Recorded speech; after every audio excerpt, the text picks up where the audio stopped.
How can a person block out all the distractions and learn Torah?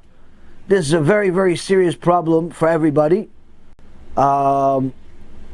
because we live in a generation that is a very click happy, very convenience driven, and we are addicted to a lot of things. We're addicted to immediate gratification. This is the, we constantly look at our phone to see if someone texts us because we get some type of gratification that someone sent us a message. We sent people messages. We constantly check the news, constantly check our Facebook profiles, constantly check our emails. There have been studies written about this stuff of how often a person checks their phone, and unfortunately it's a tragedy. It's part of the reason why a lot of the Chachamim say that a person should not have a phone, a smartphone, unless he needs it for work. And even that has to be limited. And part of the reason is because it's very hard to be focused if you have one of these smartphones. Now, so how do you eliminate all the distractions?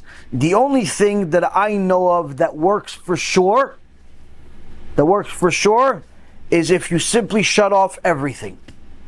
If you want to learn Torah, you shut off the phone, not put it on vibe. Shut it off. Shut it off, put it in a drawer somewhere, a closet somewhere, throw it out of the window for all I care, put it somewhere. No screen, no computer, no nothing. Put yourself in a room and just put a condition. I'm going to study from this time to that time, no matter what. The world can explode from this time to that time, for all I care, I'm going to study Torah. One guy that listened to this advice a few hundred years ago from his rabbi, obviously. Rabbi says you have to pretend like you're dead. So the guy came to his wife and said, honey, from now on, from 12 to 2, I'm dead. I don't care about what's going on in the work, at the business, and everything else. From 12 to 2 o'clock, no talking, no writing, no eating, no drinking, no nothing. And this is before smartphones, this is before email, this is before everything. Why? Because you know that's the only way he's going to succeed in learning Torah. You have to shut the whole world out. You have to. Now, when you have kids and you have other people in your life, it's not always easy to do that. It's much easier to do it when you're single or newly married before kids. What that means that it's more difficult, because even if you shut off the phone, even if you shut off the screens, you still have kids running into your office or your room and so on, and they make noise. So what do you do about that? We can't throw them out. What do? Either go to the Bet Midrash, go to the Bet Knesset, go to the Bet Midrash and study there, or learn how to cope with it. Learn how to zone out.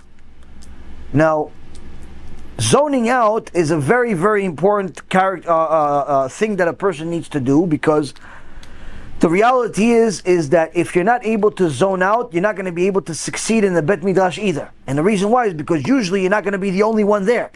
And many people study out loud. That's really the way you're supposed to study. You're supposed to study out loud. So if you go to a real yeshiva, a real Bet Midrash, in Muncie, in a Lakewood, in Eretz Yisrael, in different places, you go into it, it sounds like there's like a boxing match going on. Why?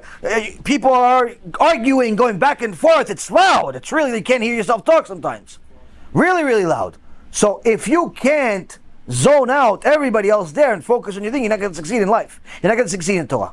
So whether you're married or not, at some point you're going to have noise. So you have to learn how to zone out everything else. You have to learn how to zone out. This was a very important thing to develop on Wall Street, because we worked in a boardroom. And you weren't the only employee. Usually if you work with a lot of people, a big Wall Street firm, the bigger it is, the more employees there are. And people are on the phone, and people are making calls, and people are getting calls, and people are doing business, and some people are getting excited, some people are hiding under their desk talking to somebody, some people are yelling at the top of their lungs. And if you get bothered by every little peep, you're not going to succeed in life. You're not going to succeed. You have to somehow get yourself to zone out. If you can't zone out, you're not going to succeed in life. If everything has to be perfect conditions, the sun has to be, beautiful and yellow, the clouds have to be gone, and only maybe one for looks, and the weather has to be just perfect, and the coffee has to be just the right temperature, and if it's not, you have this little heating thing that keeps the cup warm, and you got, the sweatpants or the sweatshirt or the pants are just the right fit, and the stomach doesn't hurt, and the kids are all sleeping, and the wife is all happy, and everything has to be perfect for you, guess what? You will never succeed. Why? Because those conditions rarely ever occur. Rarely ever occur. There are pictures you can find on the internet where Rav Ovadia is studying with a baby on his lap. Baby's on his lap. His own kids, he had kids. He didn't grow up by himself and get married and, he had kids. One of his kids are some of the Gdolei Adot today. Rabbi Yitzchak Yosef is the head rabbi of BeEzrat Israel. What, you think he just became head rabbi because his father's Rav Ovadia? Sure, some people are going to say that, but it's not true. He is a Gadol himself. He's also a serious Talmid Chacham. Point is that you have pictures where Rav Ovadia is studying with one of his kids on his lap. Why? Because that was a circumstance. So, what do you think, his kid was always quiet? No, he was a kid like everybody else. Make noise, scream, little surprises in their diaper every so often.